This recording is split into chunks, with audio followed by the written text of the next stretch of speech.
If I was going to go back and start my fitness journey again from the beginning, here's what I would do. Number one, I would have such a massive focus on whole foods. I feel like that word is all over social media at the moment, but essentially I was so focused on anything that had protein in it, whether it was processed, not processed, anything that was like labelled or marketed as having protein in it.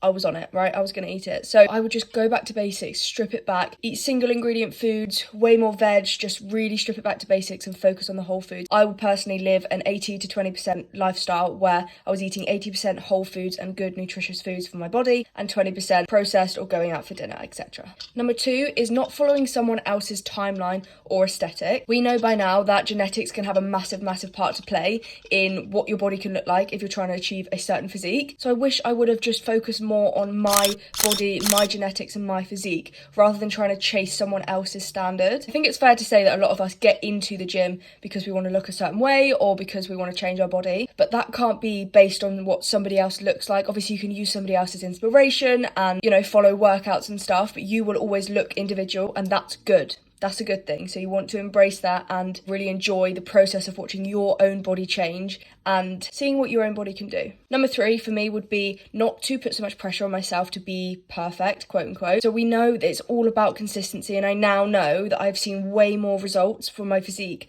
by being consistent, and that is the small daily habits that you tick off every single day, rather than just going to the gym, for example, 2 to 3 times a week and doing hard, intense workouts, but then you're not focusing on your nutrition or your step count or your sleep outside of the gym. Like, it's all about consistently ticking off those small habits and creating that into your lifestyle. That is what will make you achieve way more results than just working hard in the gym 2 to 3 times a week and not focusing on the other things consistently.